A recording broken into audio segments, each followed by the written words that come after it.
오늘 우리는 성막의 진리에 대해서 들어가겠습니다. 첫 번째로 대제사장의 진리가 굉장히 중요한 진리예요. 영원한 대제사장, 우리 주 예수님, 이것을 말하기 위해서 그 구약의 성막에서의 대제사장이 있었다라는 사실이죠. 그래서 이 대제사장의 진리에 대해서 우리가 잘 아셔야 합니다. 첫 번째, 예수님은 멜기세덱의 반차를 따른 대제사장이 되셔서 하늘로 들어가셨습니다. 이것이 무엇의 의미이냐? 왜 멜기세덱의 반차는 또 뭐고 대제사장의 반차는 또 무엇인가? 이런 게 있죠. 히브리서 6장 20절에 예수께서 멜기세덱의 반차를 쫓아 영원히 대제사장이 되어 우리를 위하여 들어가셨다 라고 말합니다. 이 말씀은 히브리서 7장 14절에서 17절의 말씀이에요. 멜기세덱의 반차로 쫓아서 영원한 대제사장이 되신 이유를 첫 번째 14절에 유다로부터 나신 것을 말하고 있어요. 자, 왜냐하면 이 지파에서는 모세가 제사장들에 관하여 말한 것이 하나도 없다라는 거예요. 유다로부터 나신 예수 그리스도, 그가 반차를 돌아가면서 대제사장 직분을 하게 한 그 율법과는 별도다 이 말이에요. 그래서 16절 말씀에 육신에 속한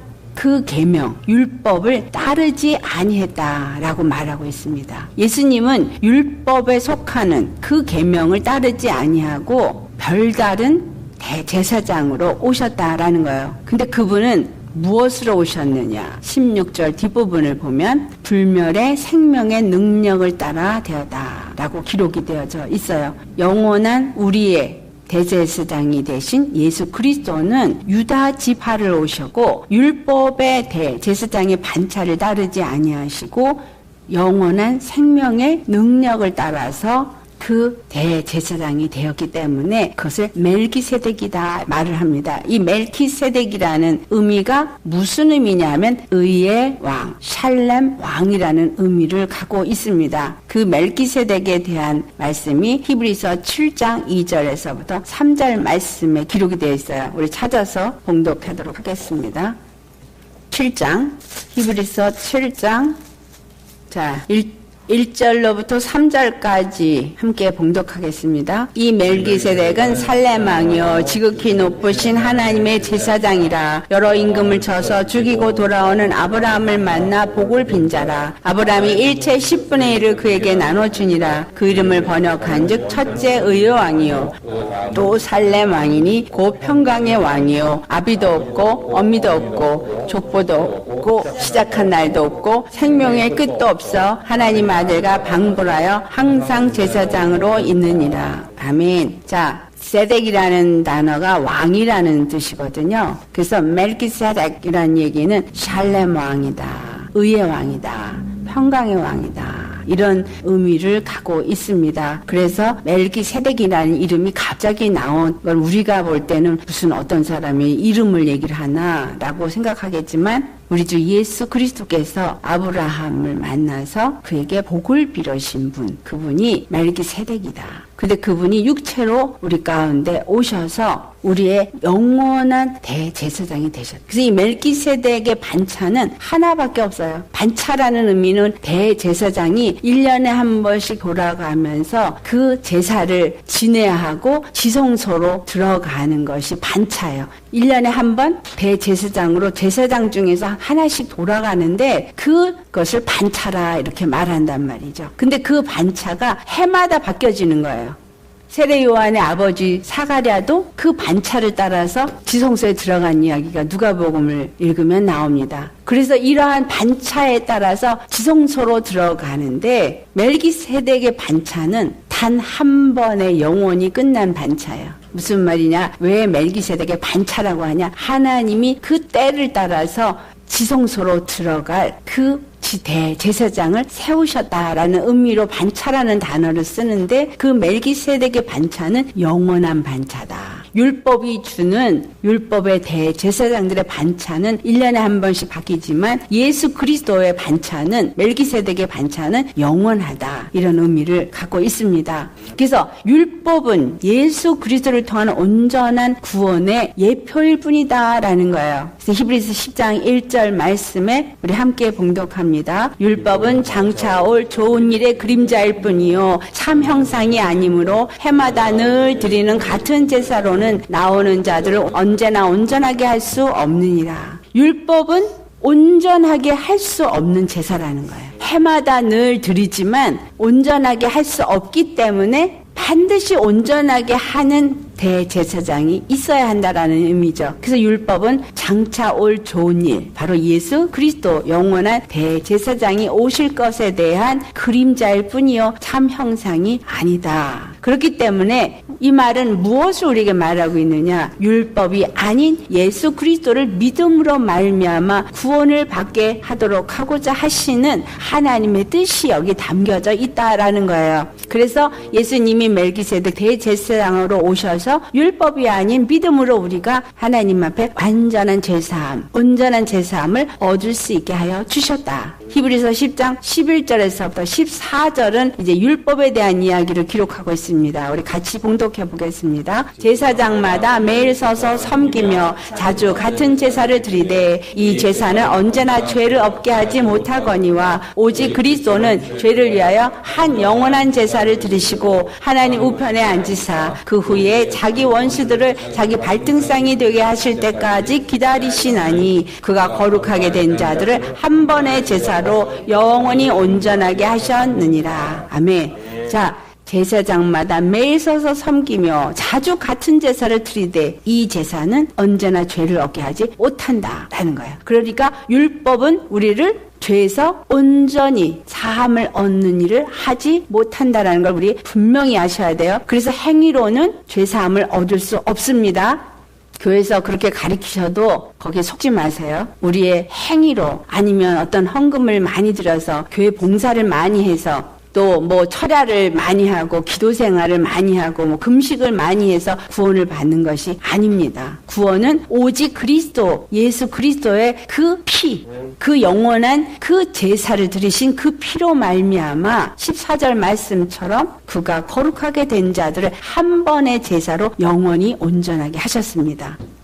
그 말씀을 사도 바울이 갈라디아서 3장 22절에서부터 24절 말씀을 합니다. 우리 함께 봉독하겠습니다. 그러나 성경이 모든 것을 죄 아래 가두었으니 이는 예수 그리스도를 믿음으로 말미암는 약속을 믿는 자들에게 주려 함이라. 믿음이 오기 전에 우리는 율법 아래 매인 바 되고 계시될 믿음의 때까지 갇혔느니라. 이같이 율법이 우리를 그리스도께로 인도하는 초등교사가 되어 우리로 하여금 믿음으로 말미암아 의롭다 함을 얻게 하려 함이라. 성경이 모든 것을 죄 아래 가졌다. 이 말은 구약의 성경을 말하고 있는 겁니다. 여기서 성경은 신약이 아니에요. 다시 말하면 율법이 모든 것을 죄 아래 가두었다라는 의미입니다. 그 죄 아래 가두었다라는 의미는 율법 아래 있는 자들은 그 율법이 뭘 깨닫게 해요? 죄를 깨닫게 하죠. 아멘? 로마서 3장 20절의 말씀이에요. 율법은 죄를 깨닫게 하는 법이에요. 그래서 죄를 깨닫게 하니까 로마서 6장 23절의 말씀처럼 죄값인 사망을 요구한다는 것이에요. 율법은 그래서 우리에게 죄값인 사망을 요구하기 때문에 죄 아래 가두었다는 것은 사망의 종로를 타는 자가 되게 하였다라는 의미예요. 율법은 우리를 사망의 종로를 타는 자인 것을 가르쳐 주기 위해서 주신 것이다. 그것이 바로 예수 그리스도라. 이 땅에 오셨을 때 그 예수 그리스도를 믿는 믿음으로 말미암아서 우리가 바로 이 죄에서 이 사망에서 자유함을 얻는 그 약속을 얻는 자가 되게 하기 위해서 율법을 주셨다 이 말이에요.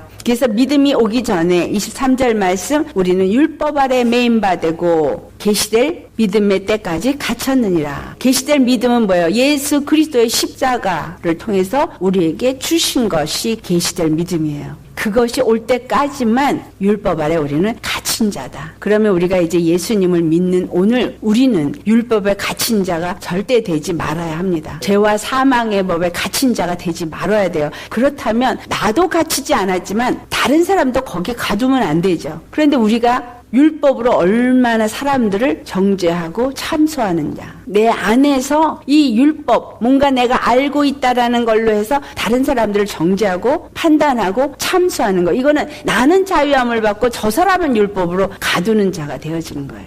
그래서 예수님께서 그 10,000달란트 빚진 자를 탕감해 주시고 나서 100데나리온 빚진 자를 가둔 동관을 다시 옥에다 가두는 예화를 드시는 이유가 내가 죄에서 탕감을 받았으면 다른 사람의 작은 죄도 탕감해 줄 수 있는 자가 되어야 한다. 왜냐하면 그 모든 율법에 갇힌 자들은 이 믿음이 오기까지일 뿐이지 예수님이 오셔서 그 십자가로 말미암아 우리에게 계시로 주실 때에는 모두가 그 예수 그리스도 십자가로 말미암아 자유함을 얻은 자가 되었다. 믿음으로 말미암아 의롭다함을 얻은 자가 되었다라는 사실이에요. 그래서 율법은 우리를 그리스도께로 인도하는 초등교사다라고 24절에 말씀을 하는 것입니다. 두 번째로 우리가 살펴보겠습니다. 지성소와 성소 사이의 휘장의 진정한 실체는 무엇이냐? 그것은 바로 예수 그리스도의 육체를 말한다. 자, 그렇다면 지성소, 성소 사이의 휘장이 주는 의미는 뭐예요? 하나님의 보좌와 이 땅의 성소라고 지음을 받았던 하나님의 백성이 되자. 하나님의 백성이 되어진 자들이 하나님과 온전히 하나가 되어질 수 있기 위해서는 중간에 막힌 담이 없어야 된다라는 거예요. 오직 대제사장만이 지성소로 들어갈 수 있어요. 성소에는 제사장들도 들어갑니다. 하지만 지성소에는 1년에 한 번만 대제사장만 들어갈 수 있기 때문에 다른 사람은 들어갈 수가 없어요. 그리고 그 지성소에 잘못 들어가면 죽어요. 그래서 대제사장들은 이 옷에 뭐가 달려있냐면 금종을 달아요. 그들이 입은 옷에 밑에 석류 한 송이 수놓은 거에다 금종 하나, 석류 하나, 금종 하나 해가지고 그들이 걸을 때면 딸랑딸랑 소리가 나요. 그래가지고 제사장의 발목에다가 대제사장이 지성소 안에 들어갈 때는 끈으로 묶어놔요. 그리고 바깥으로 그 끈이 나오게 해놓고 대제사장이 그 안에 들어갑니다. 왜냐하면 혹여라도 대제사장이 잘못되어져서 그 안에서 죽게 되어지면 다른 사람이 들어가질 못하니까 그 끈으로 잡아 당겨서 나오게 하기 위해서.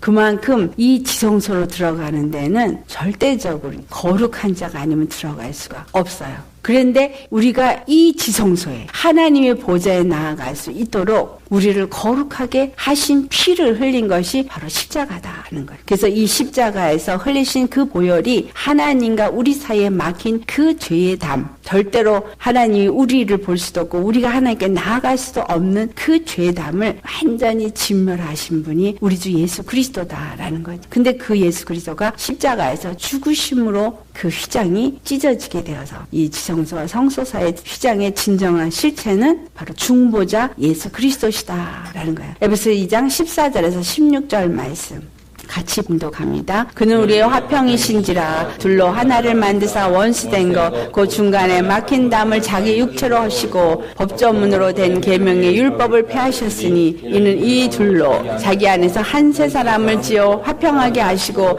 또 십자가로 이 둘을 한 몸으로 하나님과 화목하게 하려 하심이라. 이 말씀은 율법으로 말미암아 레이지파로 인해서 대제사장이 지성소에 들어가게 하는 그 법과 또한 복음으로 하나님 앞에 들어가는 이 이방인이 둘 다 한 복음 예수 그리스도로 말미암아서 지성소에 들어가게 하는 일을 하셨다라는 이야기입니다. 법조문으로 된 계명의 율법을 그 몸으로 폐하시고 이 둘로 유대인 육체의 이스라엘인과 또 이방인이 예수 그리스도 안에서 한 세 사람으로 지어져서 화평하게 하시고 유대인과 이방인이 하나로 화평하게 됐어요. 이 말이 무슨 말이에요? 유대인의 하나님만이 아니라 이방인의 하나님도 되신다 이 말이에요. 그리고 그들이 한 하나님 안에 들어갈 수 있는 한 세 사람으로 연합해진다 이 말이에요. 그래서 그 둘이 십자가로 한 몸으로 나아가게 하신 것이 바로 예수 그리스도의 십자가다. 유대인이나 이방인이나 차별이 없게 하셨다 이 말이죠.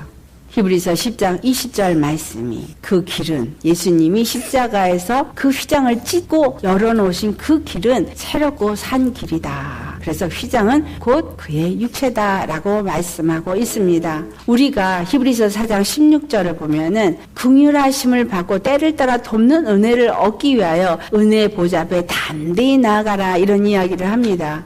어떻게 하도록 담대히 나아가라고요?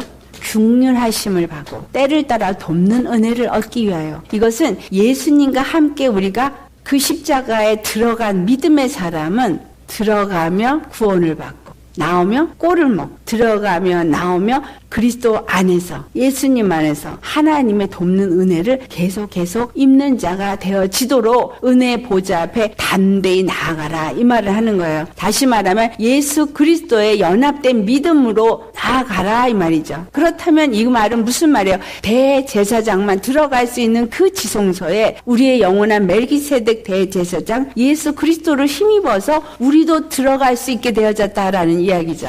그리고 우리도 뭐가 되어진 거예요? 제사장이 되어진 거예요. 예수님으로 말미암아 대제사장 대신 예수님 안에서 제사장이 되어졌다면 우리도 또한 다른 영혼과 하나님 사이에 뭐가 되어져야 되는 거예요? 중보자가 되어져야 한다, 이 말이죠. 자, 세 번째, 우리 예수 그리스도가 그 십자가로 말미암아 거룩한 대제사장이 되어서 성소와 지성소에 들어가서 인연을 제공하신 하나님의 구원의 은혜를 말하는 것이다. 그래서 예수 그리스도의 십자가는 무엇을 말한다? 하나님의 구원의 은혜를 말한다. 어떻게 그것이 구원의 은혜이냐? 예수님이 그 피를 가지고 거룩한 멜기세덱 대제사장이 되어서 지성소로 들어간 것이 우리에게 구원의 은혜가 되는 것은 첫째, 그리스도의 의의 속성을 지닌 믿음의 백성만이 거룩한 제사장이 되어 성소에 들어갈 수 있기 때문입니다. 그리스도의 의의 속성 여러분 가지고 계십니까? 믿음의 백성이 되었다면 그리스도의 의의 속성을 가진 자예요. 베드로전서 2장 5절 말씀에 너희도 산돌같이 신령한 집으로 세워지고 예수 그리스도로 말미암아 하나님이 기쁘게 바칠 신령한 제사들을 거룩한 제사장이 될지니라 라고 말합니다. 무엇이 되어질 때? 산돌같이 신령한 집으로 세워지되, 여기서 말한 신령한 집은 하나님의 성전을 말하고 있어요. 하나님의 성전이 무엇으로 세워지냐? 산돌로 세워진다. 산돌은 누구? 예수 그리스도. 그렇다면 나도 예수 그리스도의 십자가의 그 생명을 받아서 산돌이 되어질 때 예수님과 연합된 자로서 신령한 집으로 세워지고 하나님이 기쁘게 받으실 신령한 제사를 드리는 거룩한 제사장이 될 수 있게 된다라는 거예요. 하나님의 그 속성은 바로 거룩이에요. 그 거룩이 예수 그리스도의 십자가의 보혈로 말미암아 나에게 또한 거룩함을 입게 하여 주셨어요. 그래서 그 하나님의 영적 속성인 거룩함을 내가 그리스도로 말미암아 있게 되어졌다, 이 말이에요. 굉장히 중요한 거예요. 이 말은 분명히 나는 두 번째로 하나님의 영적 속성이 거룩함을 입어야 한다라는 거예요. 그 거룩함을 내가 노력해서 입는 게 아니에요. 내가 열심히 기도하니까, 열심히 예배를 잘 드리니까 거룩함을 입는 것이 아니라 예수님의 그 피를 힘입을 때에 내가 거룩함을 입는 거예요. 그 피를 어떻게 할 때 힘입까요? 이건 너무나 쉬운 질문이지만 우리가 어떻게 할 때 그 피를 힘입을까요? 그 피를 힘입는다는 얘기는 피를 덧입는다라는 이야기죠. 그렇다면 그 피는 십자가에서 흘린 피인데 그 십자가에 흘린 피를 내가 덧입는다는 얘기는 내가 그 십자가와 연합이 되어져야지만 덧입게 되어지는 거예요. 그러면 십자가와 연합이 되어지는 덧입음은 무엇을 의미하면 내가 내 죄를 인정하고 예수님 앞에 회개할 때, 그럴 때 그 피를 덧입는 자가 되는 거예요. 십자가가 내 죄를 사해줬다고 아무리 말을 해도 내가 나의 죄를 깨닫지 못하면 그 십자가의 보배 피는 나하고 아무 상관이 없는 거예요. 그 피는 누구에게만 상관이 있어요? 죄 있는 자에게만 상관이죠. 그래서 내가 죄를 깨닫고 예수님 안에서 죄인이라는 걸 인정하고 그 회개하는 심령이 되어질 때 십자가가 내게 필요한 자가 되어지고 그 십자가를 믿는 자가 되어져서 그 죄사함이 피의 효력으로 얻어지게 되어진다라는 거죠. 베드로전서 1장 15절에서 16절 말씀 같이 봉독합니다. 오직 너를 부르신 거룩한처럼 너희도 모든 행실에 거룩한 자가 되라. 기록되었으니 내가 거룩하니 너희도 거룩할지어다 하셨느니라. 하나님이 거룩하시니 너희도 모든 행실에 거룩한 자가 되라 라고 말합니다. 그런데 이 1장 14절의 말씀이 우리가 거룩한 자가 되려면 어떻게 해야 되냐 하면 너희가 순종하는 자식처럼 이전 알지 못할 때에 쫓던 너희 사역을 본삼지 말라 라고 말하고 있어요. 뭐 하는 것처럼? 순종하는 자식. 순종하는 자식이 예수님이에요. 예수님이 육체로 오셔서 아들로 오셨을 때 그는 순종하신 하나님의 아들이었어요. 우리도 그와 같이 이전 알지 못할 때에, 믿지 않을 때에 쫓던 우리 육체의 사역, 정욕, 이것을 쫓아서 살지 말라라는 거예요. 오직 믿음으로 예수 그리스도 안에서 그와 연합된 자로서 그의 의를 힘입을 때 우리가 거룩함을 입는 자가 되어집니다. 그래서 거룩함은 오직 예수 그리스도의 피로 정결케 된 의인이 됨을 의미합니다. 뭐로? 그리스도의 피로. 그래서 반드시 나는 그 피를 힘입는 자가 되어야만 거룩한 자가 되어지는 거예요. 염소와 송아지의 피로 우리를 거룩한 게 아니에요. 오직 예수 그리스도의 십자가의 피로 영원한 속죄를 단번에 이루시고 성소로 들어가셨기 때문에 그 피로 우리가 성소에 들어갈 수 있는 담력을 얻은 자가 되었다라는 거예요. 히브리서 9장 13절 14절 같이 봉독해 보겠습니다. 염소와 항소의 피와 및 암송아지의 죄를 부정한 자에게 뿌려 그 육체를 정결하게 하여 거룩하게 하거든. 하물며 영원하신 성령으로 말미암아 흠없는 자기를 하나님께 드린 그리스도의 피가 어찌 너희 양심을 죽은 행실에서 깨끗하게 하고 살아계신 하나님을 섬기게 하지 못하겠느냐. 아멘. 그래서 고린도전서 1장 30절 말씀. 너희는 하나님으로부터 나서 그리스도 예수 안에 있고 라고 말해요. 어디서부터 나서? 하나님으로부터 나서. 내가 거듭났을 때. 거듭남은 뭐예요? 육에 대해서는 죽고 그 피로 나음을 입었을 때 그리스도 예수 안에 있는 자이다 라는 거예요. 그리스도 예수 안에 있는 자는 반드시 거듭난 자예요. 그렇다면 내가 거듭났다라고 오늘날 말들 합니다. 거듭났다고 말하신다면 그럼 예수님 안에 있어야 돼요. 예수님 안에 있으면 예수님은 하나님으로부터 나와서 우리에게 지혜와 의로움과 거룩함과 구원함이 되셨답니다. 그렇다면 우리도 예수 그리스도 안에서 그분의 지혜와 그분의 의로움과 그분의 거룩함과 그분의 구원함이 내 것이 되어져 있는 것이죠. 따라서 고린도전서 3장 16절에서 17절 말씀 우리 같이 봉독하겠습니다. 너희는 너희가 하나님의 성전인 것과 하나님의 성령이 너희 안에 계시는 것을 알지 못하느냐. 그러므로 하나님의 성전을 더럽히면 하나님이 그 사람을 멸하시리라. 하나님의 성전은 거룩하니 너희도 그러하니라. 우리가 하나님의 성전인 것 우리 다 잘 아실 거예요. 그리고 내 안에 성령님이 계시다는 것도 잘 압니다. 그런데 하나님의 성전을 더럽히면 하나님이 그 사람을 멸하신다라는 이 부분은 별로 신경을 안 쓰세요. 이 성전이 무엇으로 더럽혀집니까? 하나님이 거하는 성전으로 온전히 거룩해질 때에는 거룩한 성전이지만 세상에 더러운 것이 내게 들어오면 이 성전을 더럽히는 거예요. 내가 나를 더럽히면 하나님의 성전을 더럽히면 하나님이 진멸해 버리신다고 분명히 말했는데 내가 하나님의 성전이라는 것을 알면서도 나를 거룩하게 하지 못하면서도 전혀 죄의식을 느끼지 못하는 사람들이 너무 많습니다. 예수 믿으면 왜 술을 먹지 말아야 되냐고 그런 건 따져요. 잘 따져요. 그러면 네가 하나님의 성령이 거하는 성전인데 그럼 그것이 거룩함을 버리는 것이냐 아니냐를 물은다면 뭐라고 대답하시겠느냐라는 거예요. 술을 먹고 안 먹고가 중요한 게 아니에요. 술을 먹고 안 먹는 것 때문에 술을 먹으면 지옥 가고 술을 안 먹으면 천국 간다라는 말이 아닙니다. 정말로 예수 그리스도로 거듭난 심령이 되어졌다면 절대로 하나님의 성령의 사람이 되어져서 그 몸을 거룩하게 보존할 것이기 때문입니다. 정말 내가 하나님의 거룩한 몸으로 나를 보존하고 있느냐. 사단이 들어와서 내 안에서 나를 더럽게 하고 믿지 못하게 하고 죄를 짓게 해도 아무렇지도 않게 그 일을 하고 있다면 내가 하나님의 성전을 더럽히는 그 돼지, 그 개, 그 도둑들을 그냥 방치하는 거예요. 그 방치해야 되겠어요? 주님은 분명히 말씀하시는데 내가 하나님의 성전이면 거룩한 자다.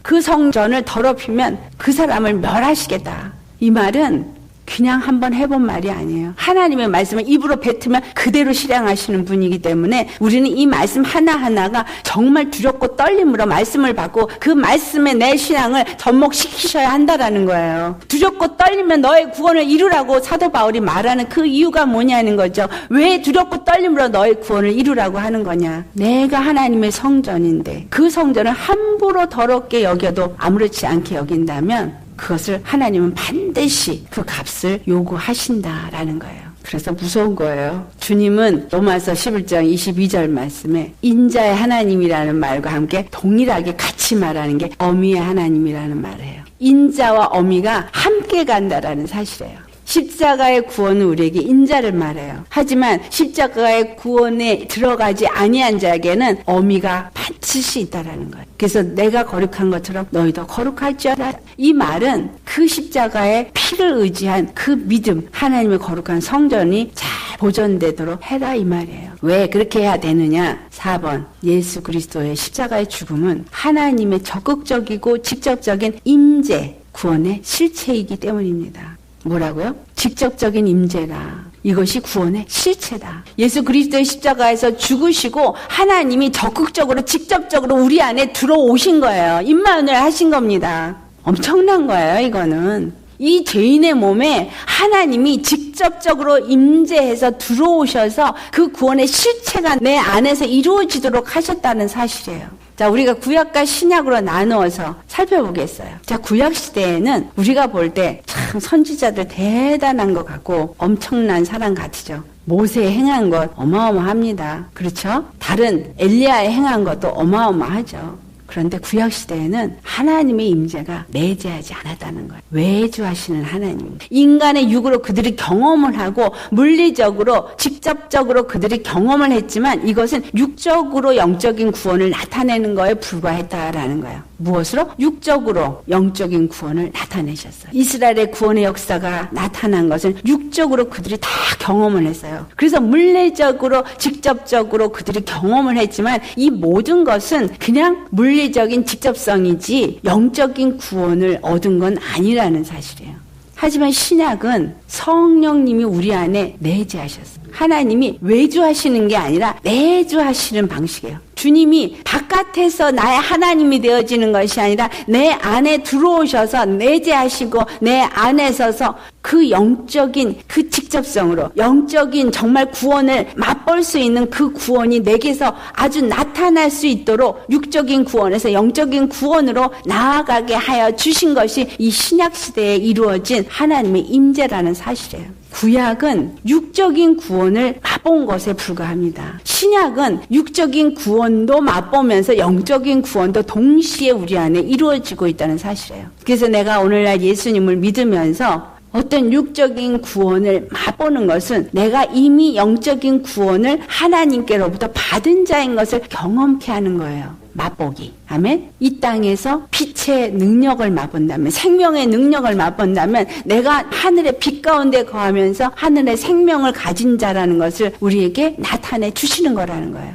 그런데 이것을 귀하게 여기지 아니하고 이것을 만약에 소홀히 여긴다면 어떻게 되겠어요? 다시는 그들을 용서하지 않은 거예요. 이런 걸 맛보면서 이 영적인 구원을 맛봤던 사람이 이것을 버릴 때에는 그들에게는 다시 회개케 하는 구원의 어떤 세례도 없다라고 분명하게 주님은 말씀하고 있습니다. 우리에게 임한 이 성령의 직접적인 임재는 우리 안에서 구원의 실체로 나타나야만 합니다. 관념이 아닙니다. 구원의 실체가 우리 몸에서 나타나야 해요. 어떻게? 내 생각이, 내 마음이 예수님 안에서 자유함을 누리는 거. 내 심령이 천국을 누리는 거. 평안과 안식을 누리는 거. 멜기세덱이 누구라 그랬어요? 평강의 왕. 그래서 내가 그분 안에 속한 자가 되어져서 그분과 함께 지성소를 들어갔다면 내 안에 평강이 있어야 된다 이 말이에요. 그분이 나의 왕이니까 나는 평강의 나라에 속한 자고 그 평강의 왕이 나에게 평강을 주시기 때문에 나는 평안해야 돼. 의로워졌다라는 얘기는 의의 왕 안에서 의롭다함을 얻은 거고 평강의 왕 안에서 평강을 얻어졌다는 얘기고 하늘의 안식을 누리는 자가 되었다는 이야기다 이 말이죠. 바꿔 말하면 거룩함을 입은 자가 되었다. 하나님의 성전은 하늘의 성전의 모양이요 그림자라는 이 말. 그래서 하늘의 성전인 그 성전이 육으로 이 땅에 오신 분이 예수 그리스도요. 그분이 다시 하늘로 올라가셨기 때문에 내가 예수님을 믿는 것은 그 성전 안에 속한 성전이 되어지고 하늘에 속한 자가 되어지는 것을 말한다. 그래서 구원의 실체가 우리에게서 이루어지는 것이다 라는 이야기입니다. 제가 이 이야기를 하면서도 굉장히 두려운 거거든요. 말씀이 이렇게 해야 되는 건 거야. 우리가 알고 있고 우리가 믿는 이것이 이게 머릿속에서 생각 속에서 믿는 게 아닌 정말 내 삶의 실상이 되어지도록 여러분 안에서 이게 자극이 되어져야 돼요.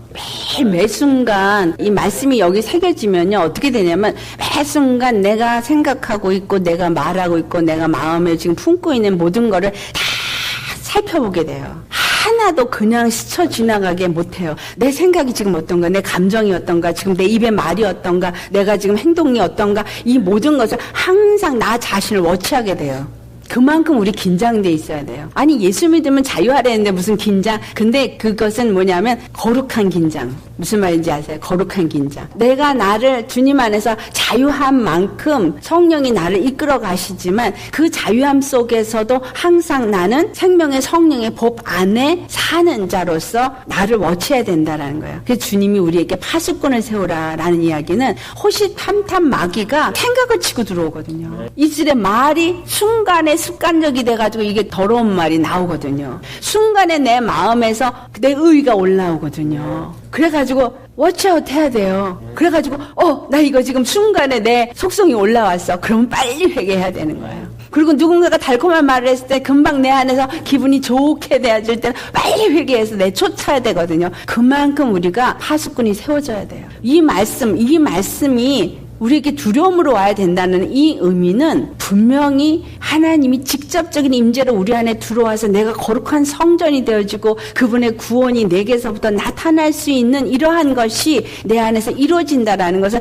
내가 실제로 그것이 내 생각과 마음과 육의 삶에서 나타나도록 늘 나를 살펴보셔야 한다 이 말이죠. 그래서 말도 함부로 하면 안 되고 분이 나서 분을 내려가도 분을 내면 안 되니까 내쫓는 거고 그냥 대적하고 싶은 마음이 올라오지만 대적하면 안 되니까 잘라버리는 거고. 자, 이게 모든 일을 누가 하신 거예요? 말씀이 하신 거예요. 그죠? 말씀이 들어가니까 말씀이 깨닫게 되니까 말씀 앞에 살려고 하니까 말씀이 나를 세우시더라. 그래서 내 안에서 말씀이 나로 하나님의 성전이 되어가게 하시더라. 아무것도 빌미를 주면 안 돼요. 사단이 나한테 치고 들어오려고 그럴 때 요만한 것도 주면 안 돼요. 우리가 깨끗해지면 깨끗해질수록 더 민감하게 알아요. 조금만 생각만 잘못하고 입의 말만 조금만 잘못해도 금방 이 안에서 성령이 그걸 가르쳐주세요.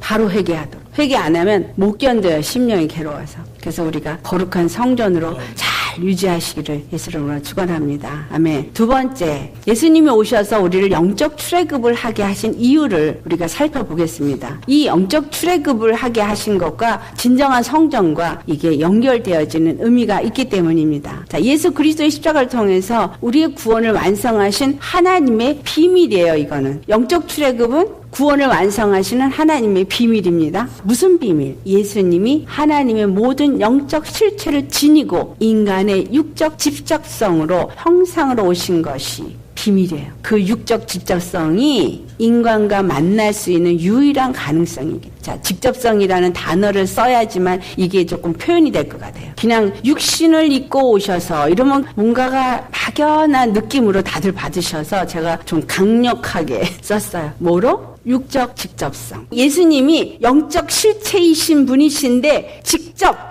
육적으로 형상으로 우리에게 오셨다라는 거예요. 이것밖에는 육적으로 직접 우리에게 나타나시는 이것밖에는 인간과 만나서 인간에게 모든 것을 그 하늘의 영적 실체를 보여주고 알게 할 수 있는 길이 없기 때문에 그래서 하늘 하나님의 성전이 육으로 우리 눈에 볼 수 있도록 나타나신 분이 바로 예수 그리스도이신 거예요. 그리고 예수 그리스도 안에서 우리가 영적 출애굽을 한다는 것이 무엇인지를 가르쳐주는 것이 바로 부활 사건입니다. 절대로 예수님 안에 들어간 자만 부활해요.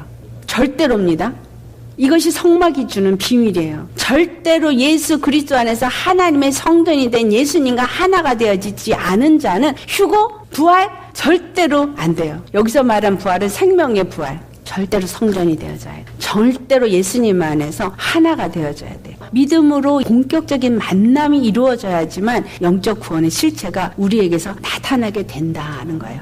그리스도와 본격적인 만남이 우리 안에서 이루어지는 영적 구원의 실체가 뭐예요? 성전이 세워지는 거야. 무너진 것들이 회복이 되어지는 거예요. 내 심령에 상처받았던 것들이 점점 없어지고 내 약했던 것들이 강해지고 어떤 것들이 올 때 믿음으로 이길 수 있게 되어지고 아멘. 세상 사람의 눈으로 보던 것들이 이제는 영적인 눈으로 볼 수 있는 사람이 되어지고 뭐가 옳고 그른 것을 선악간에 분별할 수 있는 자가 되어지고 이게 바로 영적 구원의 실체가 나타나는 거예요. 예수 그리스도와의 본격적인 만남이 바로 그거예요. 근데 많은 사람들이 예수님과의 본격적인 임재의 만남을 뭐라고 생각해요? 뭔가 뜨끈뜨끈하고 뭔가 짜릿짜릿하고 뭔가 이렇게 막 쉐이킹 해가지고 그래가지고 이게 착각을 해요. 어떤 사람이 막 기도하다가 손을 막 떨면서 막 방언을 하면서 손을 막 떨어요. 그러면서 이게 마치 지금 하나님의 임재가 일어나서 자기에게 굉장한 것이라는 것을 막 해요. 근데 이거 뭔지 아세요? 귀신 장난이에요. 성령이 임해서 이게 손이 떨리는 경우도 있어요. 그건 뭐냐면 강한 진동이 일어나는 거예요. 하지만 귀신 장난으로 손을 막 떠는 것도 있어요. 귀신이 지금 장난하고 있는 거를 성령 충만한 걸도 아들이니까요. 분명한 오늘 깨달음이 있으시기 바랍니다. 믿음으로 예수 그리스도 안에서 우리가 본격적인 임재의 만남이 이루어진다면 내 안에서 반드시 영적 구원의 실체가 나타나야 합니다. 영적 구원의 실체는 회복이에요. 회복. 소성이에요. 살아나는 거예요. 내 영이 살아나는 거예요.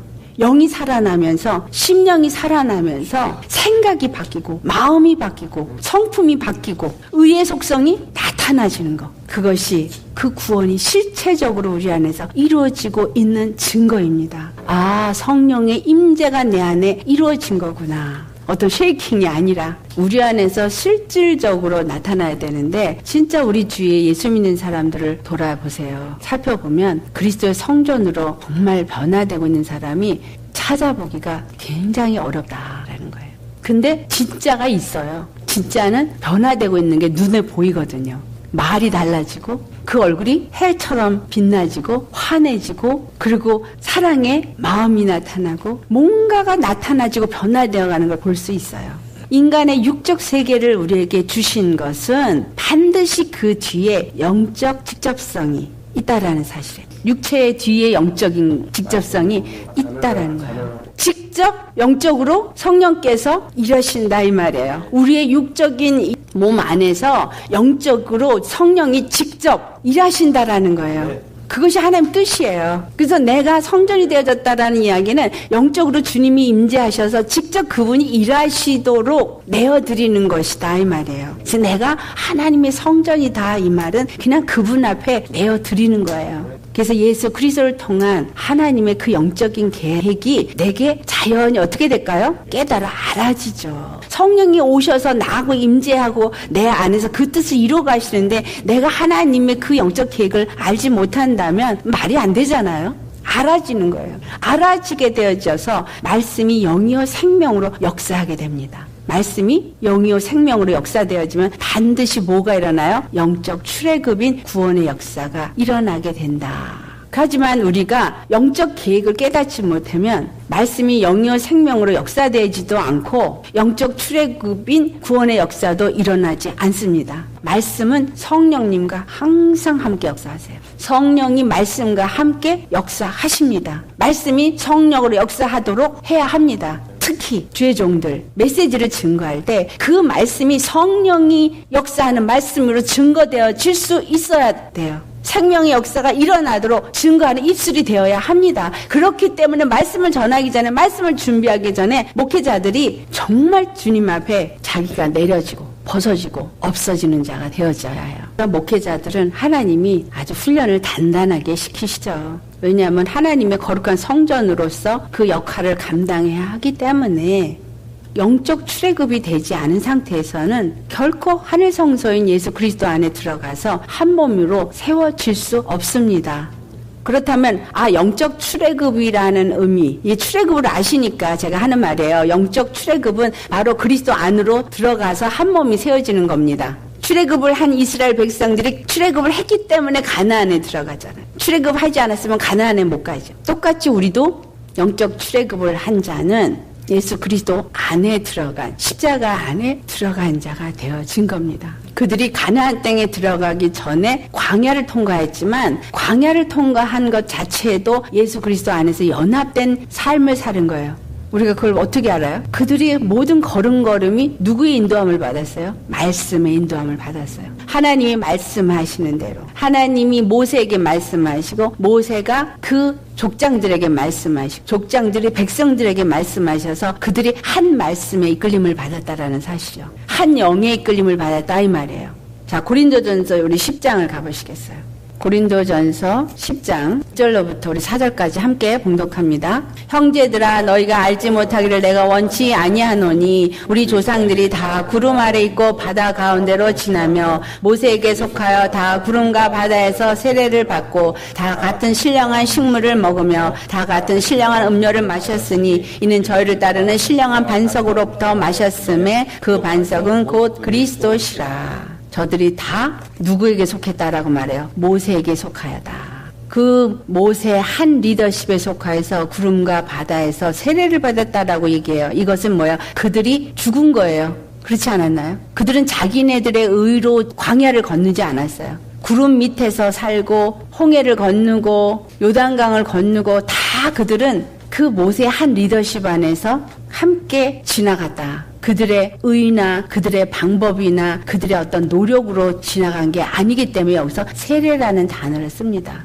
세례라는 단어. 우리가 그래서 예수님 안에서 세례를 받았다라는 이야기는 예수님과 함께 죽은 자가 되어지고 그와 함께 산 자로서 예수님과 함께 동행하는 삶을 사는 시작이 이루어진 걸 말해요.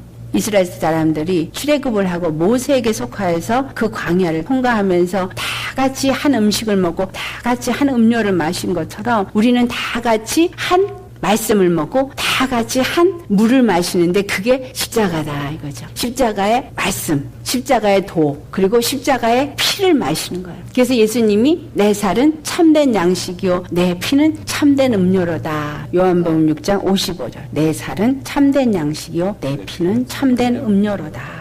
세상에 속한 다른 섞여진 그런 말씀이 양식이 아니에요. 오직 하늘로부터 내려온 것만 양식이 되기 때문에 예수님의 십자가에 그 피 흘리시고 주신 도의 말씀 이것만이 우리에게 영이요 생명이 되어질 수 있게 하여 주셨다. 영적 출애굽을 한 십자가의 피의 할례를 받은 믿음의 백성이 되어질 때에만 성소에 들어갈 수 있는 자격이 주어진다. 굉장히 중요한 얘기죠. 그래서 요한복음 3장 5절에 예수님이 말씀하시기를 진실로 진실로 내게 이르니 사람이 물과 성령으로 나지 아니하면 하나님 나라에 들어갈 수 없느니라. 물과 성령으로 난다는 얘기가 바로 예수님의 십자가의 그 피로 내가 거듭난 것만이 아니라 그 다음에는 성령으로 주시는 말씀으로 내가 날마다 바로 이 참된 양식과 참된 음료를 먹는 그 삶, 성령의 인도함을 받는 삶을 살아야지만 하늘나라에 들어갈 수 있다라는 이야기예요. 그래서 육적인 믿음으로 인간의 행위로 구원을 얻으려고 하는 사람은 십자가의 할례를 받지 않은 사람이기 때문에 성소와 지성소 사이의 휘장이 그 사람을 위해서는 찢어지지가 않는 자가 돼요. 분명히 예수님이 찢어 놓으셨는데 그들은 바로 이 지성소를 들어갈 수가 없는 거예요. 골로새서 2장 11절 12절 말씀 우리 같이 봉독하겠습니다. 또 그 안에서 너희가 손으로 하지 아니한 할례를 받았으니 곧 육의 몸을 벗은 것이요 그리스도의 할례니라. 너희가 세례로 그리스도와 함께 장사되고 또 죽은 자들 가운데서 그를 일으키신 하나님의 역사를 믿음으로 말미암아 그 안에서 함께 일으키심을 받았느니라. 여기 12절 말씀 자, 우리가 11절에 분명히 그리스도의 할례를 받은 그 할례와 함께 너희가 세례를 받았다라는 이야기를 12절에 시작합니다. 그리스도와 함께 장사되고 믿음이라는 단어는 그리스도와 함께 육에 대해서는 죽은 자가 되어진 것을 의미합니다. 그리고 죽은 자들 가운데서 그를 일으키신 그 하나님의 역사, 그 부활 생명을 믿는 믿음이 우리 안에서 우리도 일으키신다. 그렇기 때문에 예수님이 마태복음 16장 24절에 제자들에게 이르시기를 누구든지 나를 따라오려거든 자기를 부인하고 자기 십자가를 지고 나를 따를 것이니라 라고 말씀한 것입니다. 우리가 성전으로 세워진다라는 그 의미는 바로 예수님 안에서 연합된 자가 되어지는 것을 의미하는 거요. 그렇게 되기 위해서는 반드시 예수님의 죽으심과 부활하심을 연합해서 그 십자가를 지고 그를 따르는 믿음의 삶을 살 때에 그것이 우리에게 이루어지는 일이다라는 겁니다. 그래서 신약에서는 성령의 내주하심의 본질을 깨닫지 못하고 있는 상태는 영적 출애굽이 되지 않은 믿음이다. 내 안에서 성령님이 말씀하셔야 돼. 어떻게? 내 마음에 불쑥불쑥 말씀하시는 거예요. 그래서 예수님이 정말 내 안에서 성령으로 말하는 것을 경험하는 사람들이 진짜 성령을 가진 사람이에요. 성령을 받았다 그러는데 이걸 한 번도 경험을 못했다면 지금부터라도 구하셔야 돼요. 그리고 내가 뭔가 딴 생각으로 막 가려고 그럴 때 말씀이 탁 떠오르면서 아니지 하고 이렇게 하는 거. 그런 게 깨달음이 번개처럼 반짝반짝 한다고요. 그게 말씀이에요. 말씀으로 주신다고요. 그 안에서 순간에 강하게 딱 역사할 땐 뭔가가 나를 마음을 딱 잡잖아요. 그리고 깨달음이 확 와요. 제가 아무리 여기서 설교를 많이 하고 많이 가르쳐도 그게 영으로 하나님 안에서 이렇게 딱 빛으로 안 오면요.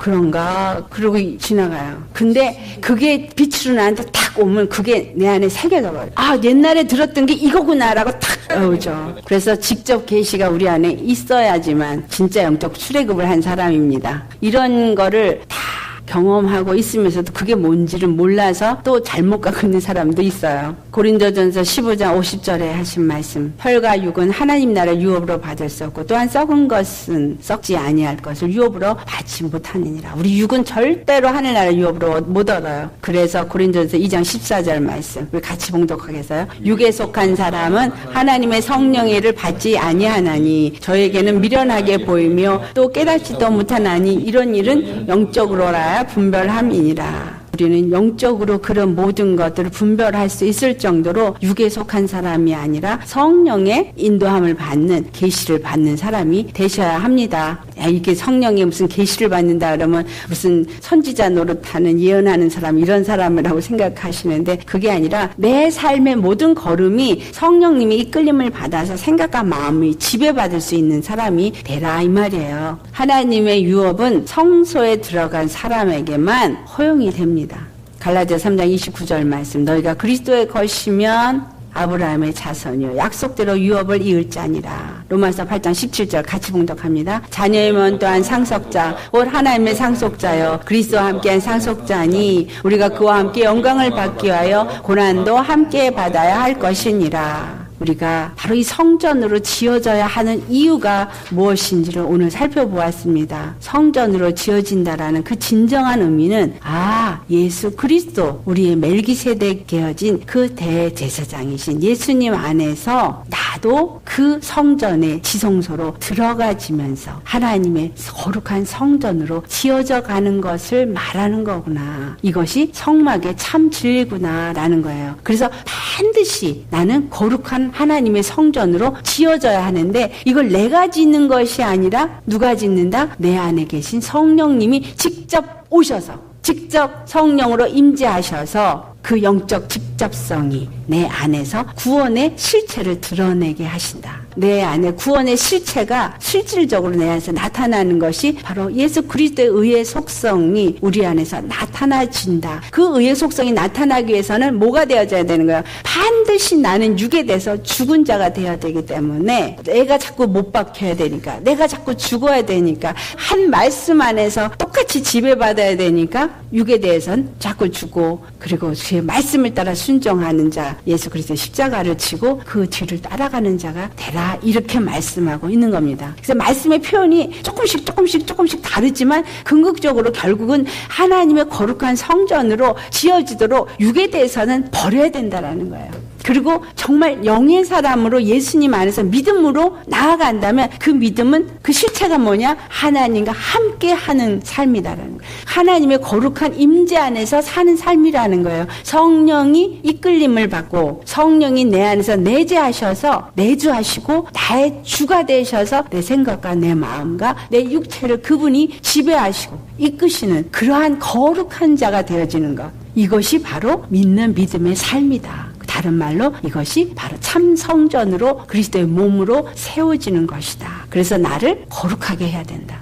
거룩한 자가 되어야 한다. 내가 거룩한 하나님의 성전이요 하나님의 성령이 내 안에 거하시는 것을 내가 알지 못하느냐. 그래서 나를 거룩하게 하기 위해서 내 생각이 거룩한가, 내 마음이 거룩한가, 내 입술이 거룩한가, 내 행위가 거룩한가 파수꾼을 세우고 우리 자신을 날마다 돌아보셔야 합니다. 내가 예수님과 연합이 된 자로 지금 가고 있느냐 아니냐. 아닌 거 발견되어지면 빨리 회개하시고 주님 앞에 연합된 믿음을 주시도록 기도하셔야 합니다. 그러면 우리 안에서 그래서 뭐가 난다? 구원의 실체가 나타나게 되어진다. 구원의 실체는 무엇이다? 하나님의 임재다. 내 안에 그 하나님의 임재가 직접 내 안에 거하시고 그 직접 임재하고 계신 것이 영적인 실체가 우리 삶에서 나타나는데 그걸 다른 말로 뭐라 그런다? 영적 출애굽한 상태다. 아멘. 출애굽한 자들이 바로 모세에게 속하여서 구름과 바다에서 세례를 받았다고 한 것처럼 나는 예수 그리스도 안에서 세례를 받고 예수님과 함께하며 그가 주시는 영의 말씀을 양식으로 먹고 그 말씀의 생명수를 그 피를 받아 마시는 자. 그래서 날마다 거룩함을 입는 자가 되어지는 것이 바로 우리가 그 영원한 하늘나라 가나안 땅에 들어갈 때까지 십자가를 따라서 주님과 함께 가는 길이다. 이런 자들만 하늘에 올라갈 수 있다. 그 외의 사람은 다 이 땅에서 죽는다.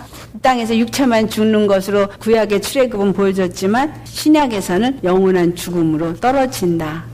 아멘. 이것이 오늘 우리가 살펴본 말씀입니다. 여러분이 정말로 어떤 마음으로 예수님을 섬기고 있느냐, 앞으로 섬겨야 할 것인가 주님 앞에 고백하는 시간 되시기를 예수님을 축원합니다.